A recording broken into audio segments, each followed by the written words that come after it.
The 80s were a pivotal time in conference realignment. Television contracts now dictated the majority of movement to and between conferences. Those with major brands or media markets immediately began their march to the top, and some conferences, like the Big 12 and Big East, were on their way to being formed solely because of those television dollars. While I was doing research on my Big East video a while ago, I came across something interesting from Bleacher Report. While yes, the Big East football branch was certainly formed as a direct response to the growing power of football and achieving TV contracts, there had always been some sort of goal to be achieved. That goal was dominance, and it would be easier achieved with Penn State in the conference than out of it. Of course, no Eastern-focused conference would come to add Penn State, and the Nittany Lions would join the Big Ten at the turn of the 90s, where they have been ever since. But even before the advent of television contracts, Penn State had been interested in joining one of those Eastern conferences. And it wasn't necessarily the Big East they wanted to join. No, they, specifically Joe Paterno, wanted to create their own Eastern Conference, directly in competition with the ACC. It's time we ask the question that so often has been posed to the rest of the internet. What if Joe Paterno's Penn State formed an Eastern Conference? I must have spent an hour by now talking about the landmark 1984 decision in NCAA versus Board of Regents of the University of Oklahoma through a handful of my videos by this point, seeing as it's the conversion point for a majority of modern-day conference decisions. Yes, the Big 12 and Big East were created in response to this ruling, as it means that colleges and athletic departments, and by extension their conferences, could negotiate television contracts for themselves. But before this, there was a man coaching football at Penn State. Joseph Vincent Paterno had accepted the head coaching position in State College in 1966, where he would remain as head coach until his death from lung cancer in 2011, following one of college football's worst scandals in recent memory. While his legacy remains complicated inside and outside Penn State, one thing is as clear as it comes. Joe Pa could coach. But this video isn't about Joe Paterno, the football coach, as odd as that sounds, considering Penn State's meteoric rise in standing by the 80s was almost certainly due to his coaching prowess. Instead, it's about Joe Paterno, the athletic director. Paterno was listed as Penn State's acting athletic director from 1980 to 1983, while he was also coaching football. According to Kyle Golick at Mike Farrell Sports, Paterno immediately set to work on his idea for a Northeastern Conference in 1980. You see, Penn State was a member of what we now refer to as the Eastern Independents. Those are teams like PSU, Pitt, West Virginia, and Army, who were not affiliated with a conference but were nevertheless very strong football programs in the 70s whose conference affiliations were solely for non-football sports. Like so many of them, Penn State found themselves in the Atlantic 10 for all their non-football sports. The Big East, by the early 80s, was the most prominent of the Northeastern conferences, even despite not sponsoring football, due to the chokehold they held on Northeast sports in general. Most notably, men's basketball. So of course, Penn State wanted to affiliate themselves with them, as did some other schools. Paterno's inquiry was shunned though, and the Nittany Lions were denied entry to the 8-team conference. But the coach was undeterred. If the Big East wouldn't want him, he'd just make his own conference instead. He targeted some other schools, largely Eastern independents, that'd likely be interested in joining. Pitt, Boston College, Syracuse, Rutgers, West Virginia, Temple, and Maryland, to form an 18 conference of Northeastern football schools with history. There were some mixed shoes on the dance floor already, though. Syracuse and Boston College were already vocal members of the Big East, which had just spurned Penn State. Maryland was still a member of the ACC. Paterno's proposal was ultimately shot down by Pitt, of all schools. Paterno needed the Panthers, who had gone 11-1 and finished number 2 in the nation the year prior, to help recruit the other programs to join the All-Sports League. On top of that, Penn State found themselves perennially without a rival despite playing Pitt every year, according to Daily Collegian writer Mike Still. Joe's main hook for the conference was preserving Northeastern rivalries. Instead, the Panthers accepted their bid to join the Big East in 1981, which would later form their own football division. The Big Northeast had fallen through. But what if any one of Pittsburgh or Boston College or Syracuse had seen the vision for a Northeastern Conference and decided to back out of the mainly basketball Big East to join forces with Penn State and create a Northeastern Athletic Conference? Let's assume, outright, that this conference is formed with those pre-existing 8 members in 1981. Pitt, Penn State, West Virginia, Maryland, Rutgers, Syracuse, Boston College, and Temple. This would be an all-sports conference, not just a football-only conference. Automatically, this leaves holes in 2 other conferences. The Big East, which loses Boston College and Syracuse, and the ACC, which loses Maryland. Let's start with the ACC first. In 1981, the ACC was made up of 7 teams: Maryland, Duke, North Carolina, NC State, Wake Forest, Virginia, and Clemson, with Georgia Tech on the way. I find it difficult to believe that simply losing Maryland would be enough to kill the conference, but it'd likely cause them to want to expand past 7 to compete with this newly formed Northeastern League and the SEC to their immediate west. There are a handful of options available in 1981 that would make some sense. The first is a return of South Carolina. Like I mentioned in my ACC history, the Gamecocks left the ACC in 1970 over odd academic minimums being upheld by the ACC, which eventually went away in our timeline.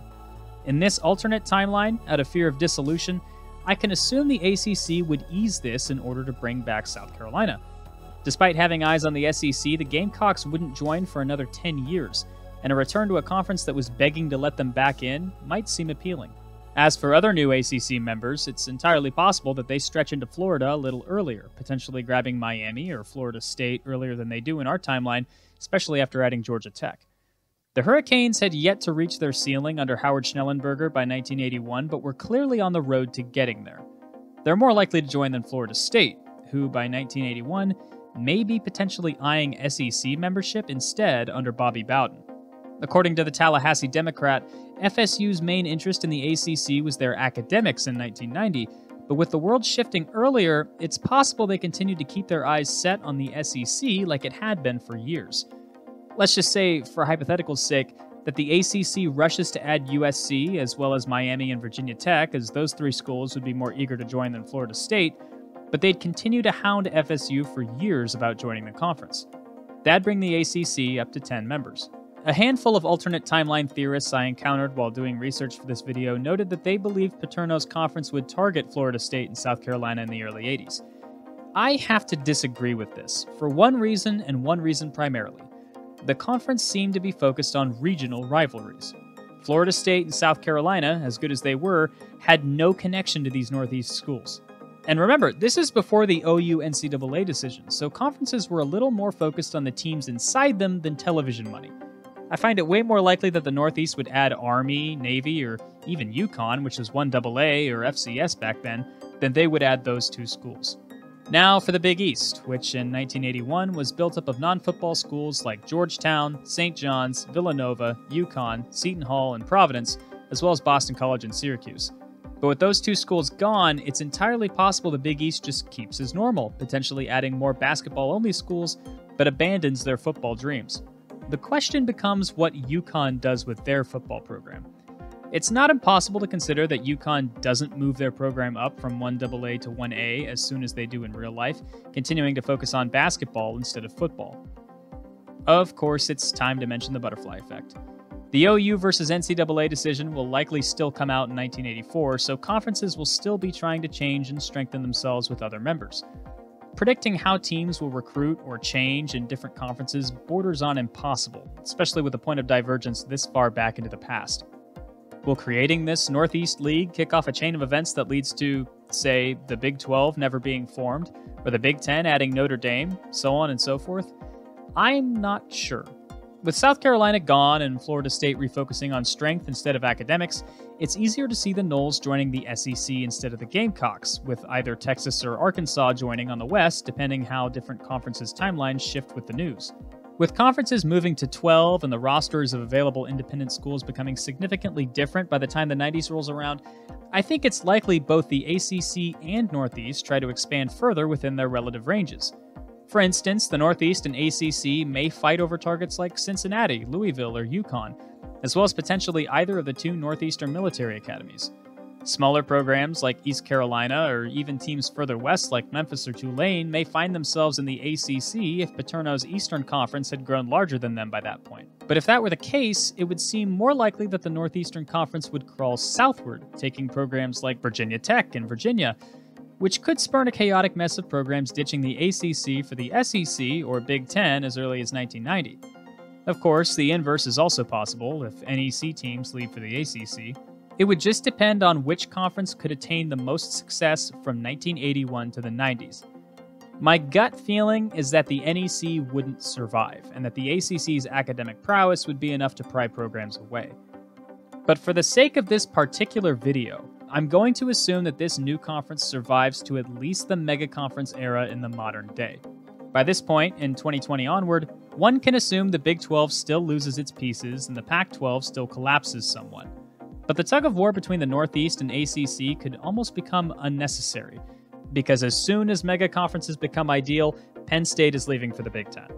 I firmly believe that there is no future in which an Eastern-aligned conference does not get picked apart by the SEC and Big Ten, ACC or otherwise. The best of the rest end up together, and the highest of them end up in one of these super conferences. Paterno's Eastern Conference, while a phenomenal reminder that conferences can succeed based on geographical location and common rivalry, is just another Big 12 in that sense. It, too, would not be stronger than the almighty dollar. But what would this have done for the teams in the Northeast? Well, looking at our roster of teams in 1981, we can see that Pitt's inclusion in 1981 would have coincided with their downfall under head coach Fogy Fazio from 1982 to 1985. This would have gone on at the same time as an excellent 1982 from Paterno's Penn State, victors of the 1982 Rose Bowl and the national champions, whose only loss came at the hands of number 4 Alabama, a game they likely would not have played since it took place in October and would have been replaced by a Northeast Conference game. And judging by the opponents PSU played that season as an independent, a majority of which would have joined their Northeast Conference, PSU could very well have gone undefeated. With the Northeast, it's hard to see the fortunes of the teams within the conference changing all that much for the worse. Perhaps Temple and Boston College rise to the level of their competition. Would Doug Flutie's height have hurt him all that much in the 1985 NFL Draft if he was consistently beating Penn State or Pitt or West Virginia at BC? Does West Virginia finally gather the strength to get over that hump and win a national championship in 1988? How about other sports? Does the lack of a real Big East ensure that the Northeast continues to uphold the high standard of basketball the region is known for, even with schools not known for their programs like Penn State? The biggest question becomes this, though.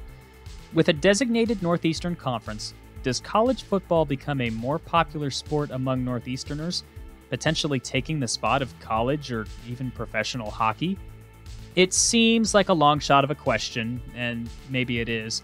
But when you think about the squads and conferences the Northeast and New England has played host to in the college ranks, it becomes a feasible question. With Penn State playing in Boston and New York more often than Ohio and Illinois, and a rising tide raising all ships, does the interest for college football in those Northeastern states rise? Maybe, or maybe not. Once again, the butterfly effect is vast and unpredictable. It's hard to tell what all in college sports would have changed had Joe Paterno convinced a handful of schools to join his proposed conference. But the thought of that conference is one that, especially nowadays, makes us wonder if something like that could truly survive the modern era. I guess we'll never know.